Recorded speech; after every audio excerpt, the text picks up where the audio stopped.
Good morning. Our opening words this morning, our welcoming words, are from the Reverend A. Powell Davies.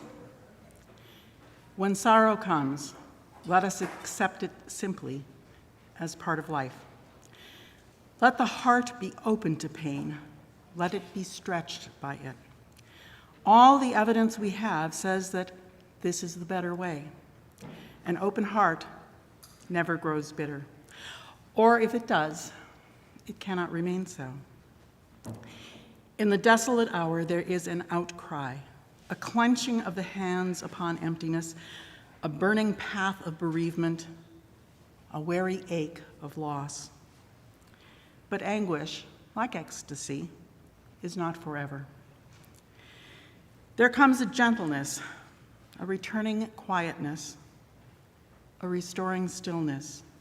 This, too, is a door to life. Here also is the deepening of meaning, and it can lead to dedication, a going forward to the triumph of the soul, the conquering of the wilderness.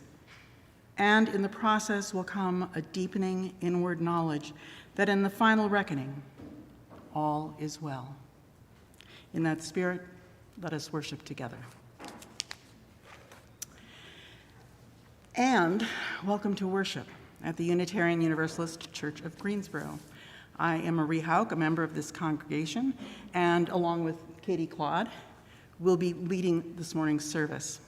Our minister has been exposed to someone with COVID and is quarantining out of an abundance of caution. She feels fine, and will be getting a test as soon as it's possible, and sends her love. Since Katie and I are leading a slightly different service than the one Sadie had planned, there will be some minor changes to the order of service. So when you look at the order of service and it doesn't make sense, don't panic. It's fine. Unitarian Universalists believe that each person has a trustworthy relationship with the Spirit, with the Holy, with the source of all life, with that abiding mystery some call God, though we name it and know it differently from one another. And we believe that because we are interconnected, nobody is free until we all are free. So we strive to build beloved community here on earth, in our fellowship with one another, and in our work for justice. Whoever you are, whomever you love, however you have found your way here, welcome. Our ministry team here is the Reverend Sadie Lansdale, Cindy Dillard, our Director of Children's and Youth Ministry, and our Congregational Administrator, Julie Hamilton. And we are excited to welcome Luke back as our temporary Director of Music. You can take this time to silence your cell phones. We are staying masked throughout the service, with exceptions for worship leaders, Katie and I basically, who will have shown proof of vaccination. We sang last week and have decided that it was too soon. So we won't be singing together today. We have one song we'll be humming together. And if you're joining us online, you can take this time to minimize distractions in your online environment and say hello to each other in the chat. Whether you're here for the first time or the 1,000th, you have a hand in shaping this time of reconnecting and experimentation. We have brightly colored bands that you can use to indicate your comfort with people approaching you. So take a moment and look and see what color bands the people around you are wearing.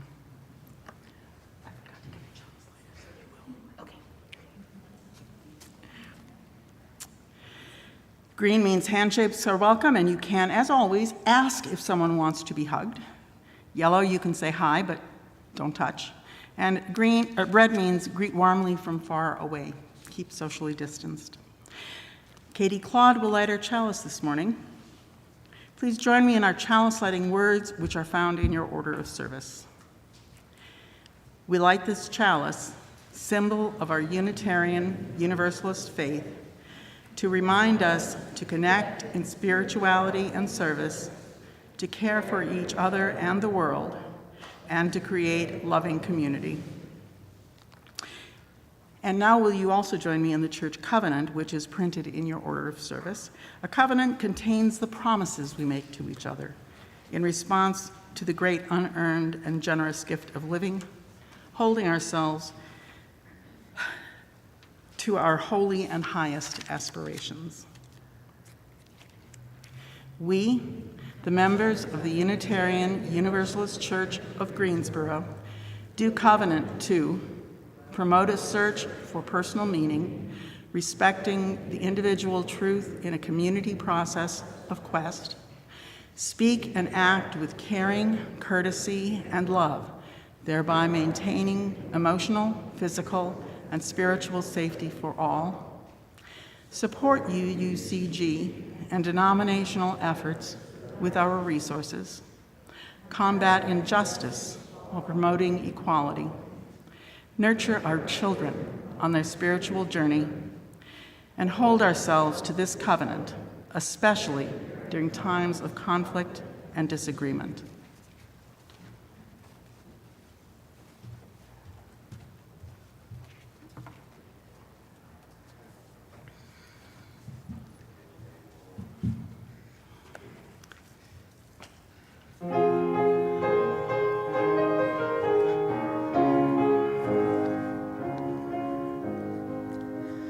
Guide my feet while I run this race. Guide my feet while I run this race. Guide my feet while I run this race. For I don't want to run this race in vain. Hold my hand while I run this race. Hold my hand while I run this race. Hold my hand while I run this race. For I don't want to run this race in vain. Race in vain. Stand by me while I run this race. Stand by me while I run this race. Stand by me while I run this race. For I don't want to run this race in vain. Race in vain. Search my heart while I run this race. Search my heart while I run this race. Search my heart while I run this race. For I don't want to run this race in vain. Race in vain. It's you.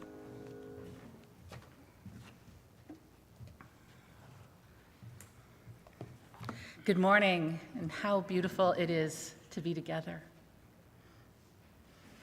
We gather in gratitude this morning, turning our hearts to thanks and praise for the gift of living, in the presence of the Spirit that animates all life, and in the knowledge that we are powerfully and profoundly connected to all that is, all that has been, and all that will be. At any time during our service, you can light a candle.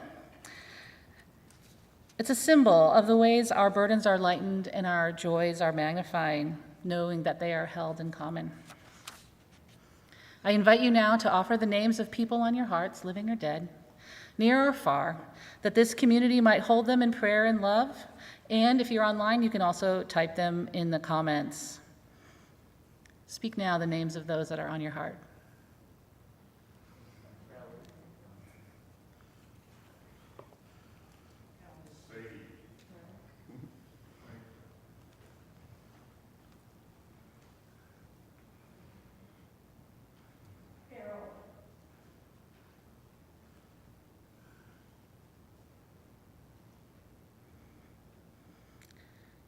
Today, we're also thinking of those around the world who are suffering from causes natural and man-made, including those in Haiti and Afghanistan and beyond. Now let's enjoy a few moments of silence together. You can focus on something you're grateful for, someone you're remembering, especially today, or just the sensation of your body in the chair and on the earth. Find a comfortable place, take a few easy breaths as we settle into our shared silence together.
We send these prayers, spoken and silent, up to the love that holds us all.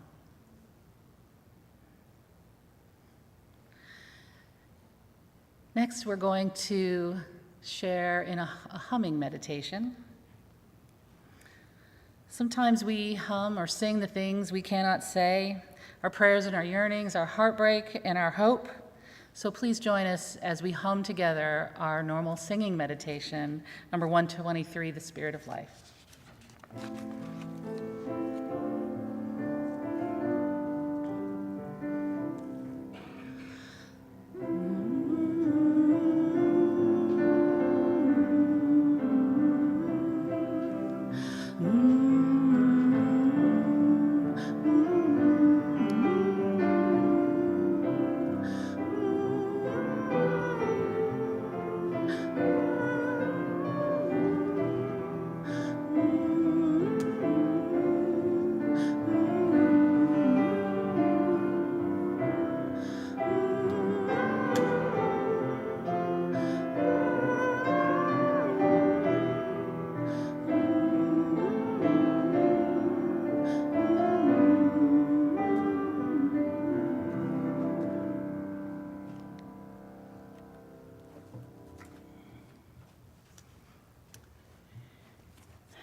The Reverend Jenny Smith wrote a blog post called The Second Marathon. It's written to clergy specifically, but Sadie adapted it for all of us. Listen, and maybe her words will echo in your bones too. We just ran a marathon.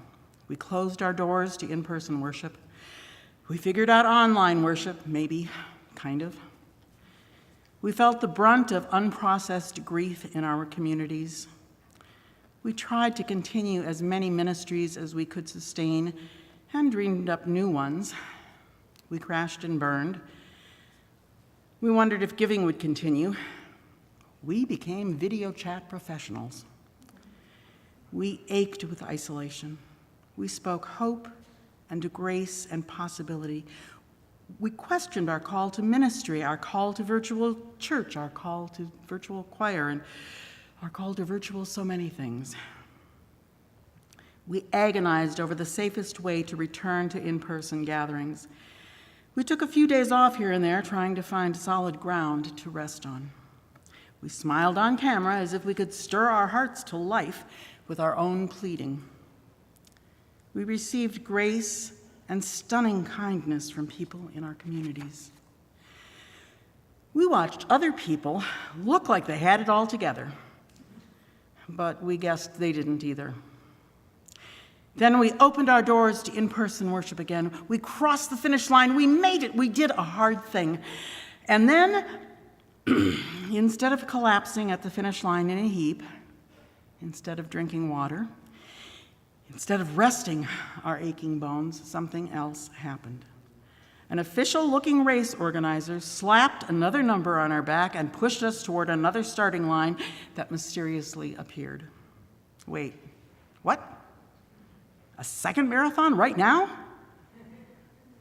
We look down at our blistered, aching feet, our hopeful but exhausted heart, our overwhelmed but determined mind, and we take a step forward into life as a gathered community once again. Why? Because our world doesn't know how to stop, unless a global virus shuts it down, of course. White supremacy pushes and coerces and manipulates us into productivity and results. Consumerism causes people to demand their preferences, and tired leaders oblige. Capitalism relies on resisting rest and driving our bodies for the bottom line. These forces celebrate when we ignore what our souls whisper.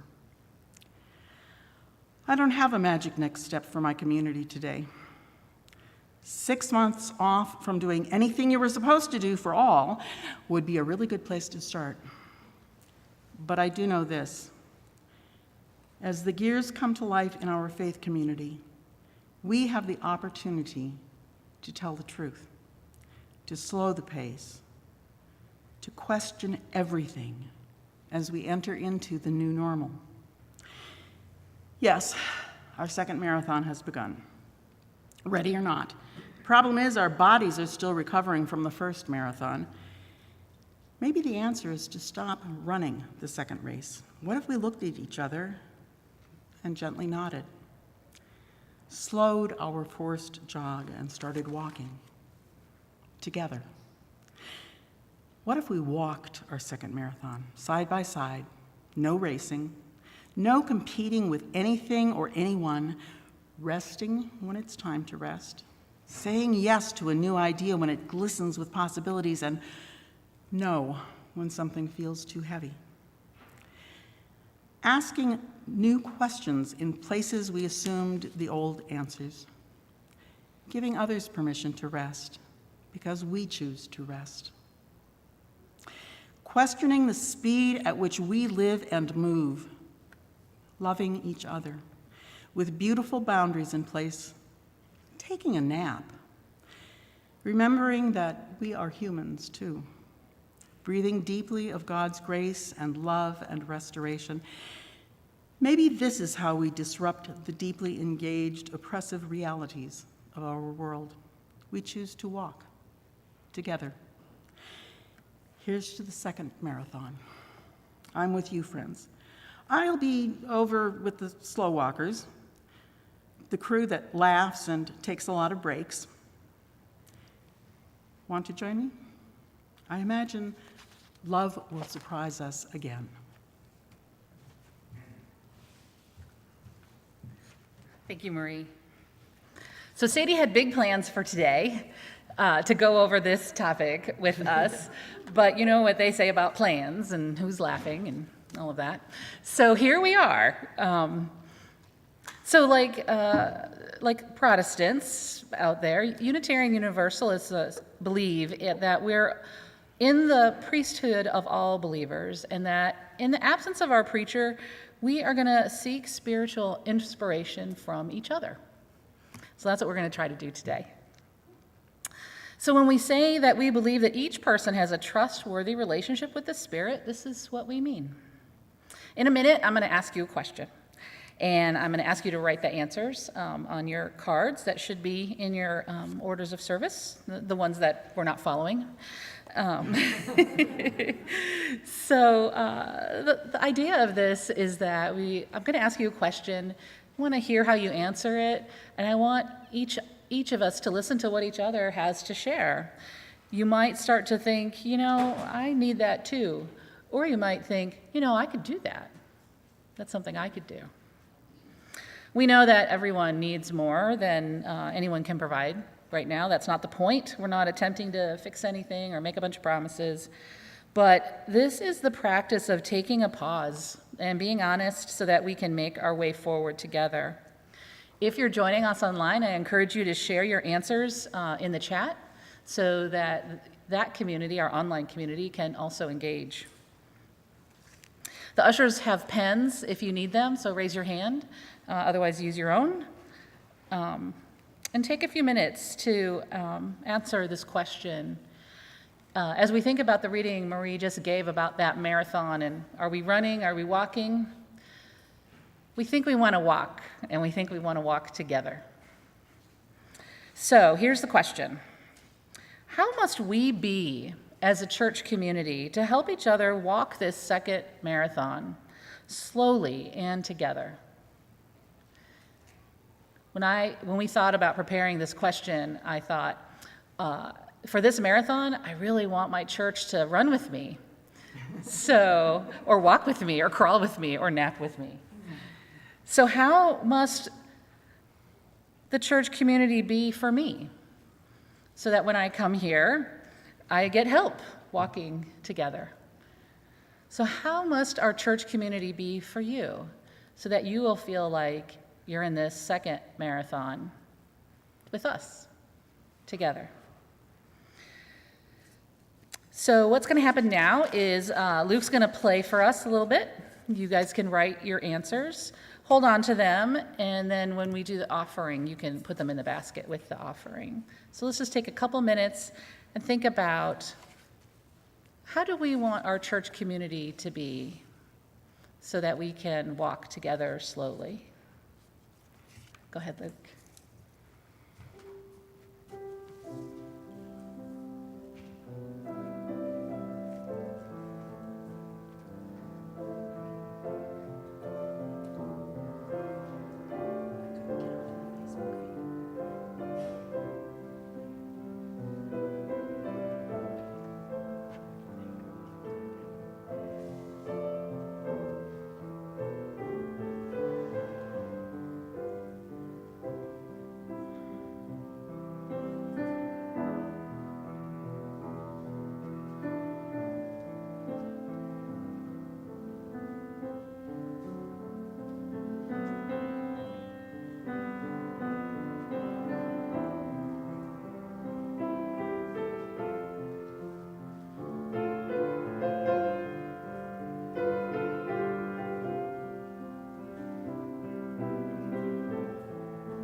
One of the ways we live out our mission to create loving community is to contribute financially to the ministries of this congregation and to the good work of our community partners.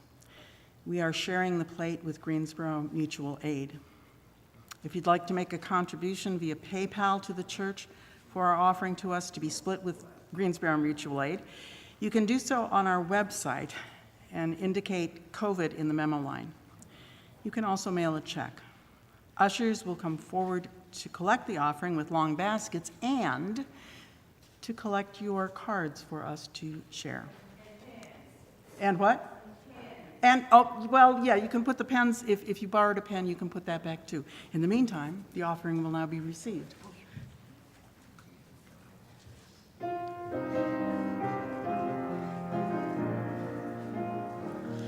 From you I receive, to you I give. Together we share, and from this we live. From you I receive, to you I give. Together we share, and from this we live.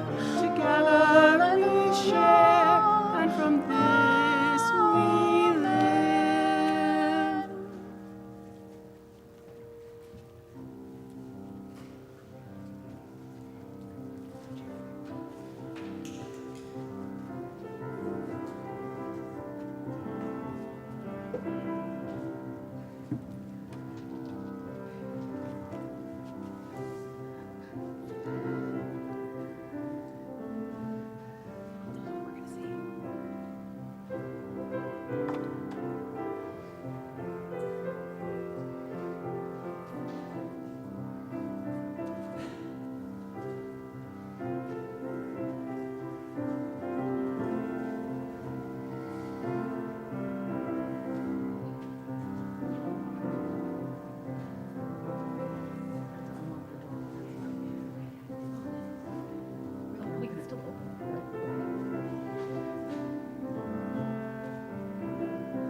It's just so great to be here.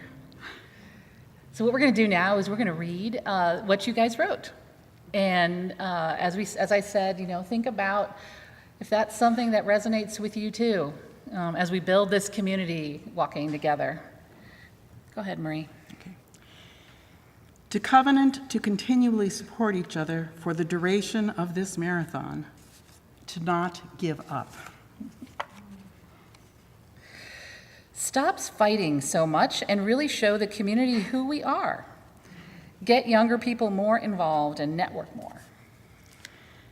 Be supportive of the existence of you. I am supportive of the existence of UUCG, places and people, by financial support during this difficult time. This person wrote, "This is nice." Taking time to come together, even virtually, is important to making sure we know we aren't in this alone. I like the way things were set up today. I like the distancing of the seats and the wristbands. It would be wonderful if we had a choir to sing. And us choir members agree, we would love to be singing again. Yes. How must we be so we can walk together? Patient with slow progress, forgiving when progress isn't made, things need to be changed. Warm to my family, inviting, giving opportunities to slowly expand and reach out, and transparent, like today when things didn't go as planned. I would suggest having services outdoors, weather permitting. If held indoors, have proof of vaccinations or a recent negative COVID-19 test. Careful, flexible, and inclusive. We each have different speeds and needs and fears. Like Zoom and also in-church gathering, new visitors need to be welcomed. I'd like a phone follow-up to be developed. Friendly to all. Open and communicative. Go back online for things that are not working in person. Be present and supportive. Don't rush me, but be here with me where I am. Have compassion and cry with me when needed, and hold my hand or my elbow. Talking in person when we can, by phone or Zoom when we cannot, by seeking ways to give and receive help. When weather permits, singing together outside. I feel we have just taken a step forward toward greater community by meeting safely in person. This is incredibly significant to me. Be present to whatever is meeting each other where we are. Holding sacred space for diverse and multicultural perspectives and experiences, providing opportunities for meaning making. Feel listened to and have something to think about for the week, like a sermon or a class, and let people know where they can help. Leading online group classes if in person is not an option.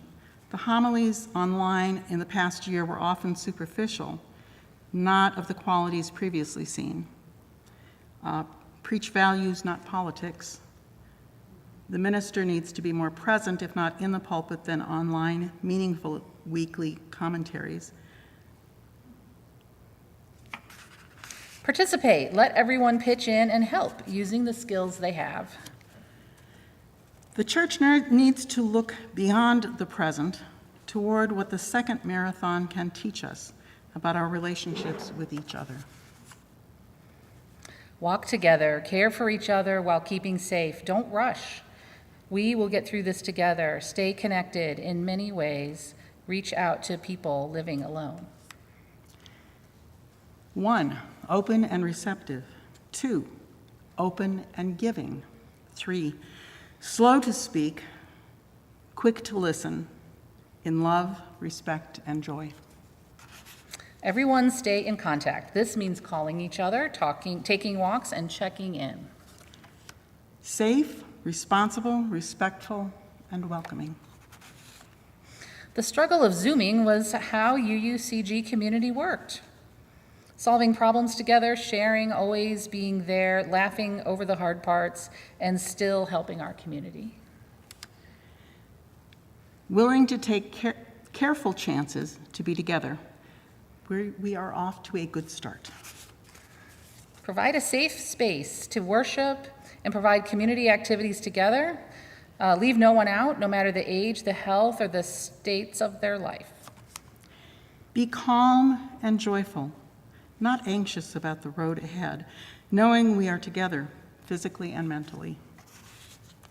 I want the church community to be a community that allows each individual to understand and fulfill their godlike abilities. I think our church needs to offer varied support and companionship. We are all moving at different paces that change every day. We need hope and inspiration. Find ways to share music together. 10 a.m. is too early, maybe 10:30? To continue doing what it has been doing, meeting as many needs from the congregation as possible and listening to all voices.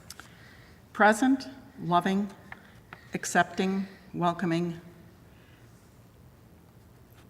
And stuff. and a few other things that I'm having trouble reading, sorry. And lastly, forgiving of each other when we make mistakes in covenant. Thank you all for taking the time to put those thoughts down. What I would like you to do is I would like you at the end of service to come and get them, and the one that you wrote, and keep it with you. Because I think what we are thinking about today is, what do I need? What can I give? How can I turn all those I's into we's so that we are doing it together? I think today we heard a couple of different themes. One is, Sadie, if I channel Sadie for a minute, radical connection, right? Radical reaching out, radical seeing each other. So when I thought about asking this question and what my answer might be, it was kind of about that. It was about, when I come to church and I'm weary from my marathon, I really don't want the only thing people ask me is, did I get my church, stuff done, right? Because I want to be nurtured too, and we all do. And that's really one of the big themes I think we heard today is see me, care about me, wonder what I've been doing, give me space to take a breath. I think this can be that place. I think it already is. But I think that radical sort of embrace of that idea is really important. I think the other theme that came out today was we got stuff to do. We really have opportunities. One of the cards was really great about this marathon is going to offer us opportunities. And maybe part of that opportunity is to break away from the concept that this is temporary and we'll just all go back to where we were before. Maybe that's not the opportunity. Maybe the opportunity is to look forward and think about what could be different radically. I don't know why I'm channeling this word today, but things could be really different. And how would that help you take a different pace in the next marathon? So take your thoughts with you, put them in your purse or your wallet, and maybe think about them over the week. And think, how do I ask for what I need? How do I help each other with what they need? And that'll be the beginning, I think, of a topic that Sadie will be reprising as we move forward together. So thank you.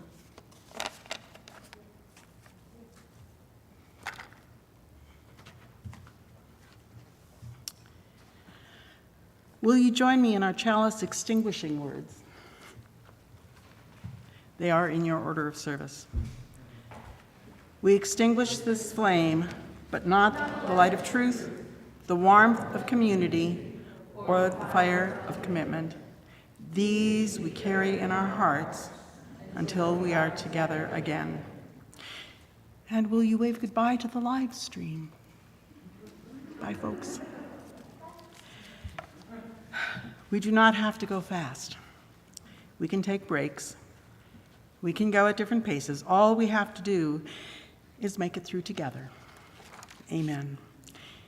We are going to sing our benediction hymn, but we're going to do it outside. So if you'd like to join us, please follow the ushers out to the labyrinth. Spread out in a big circle, and please keep your masks on.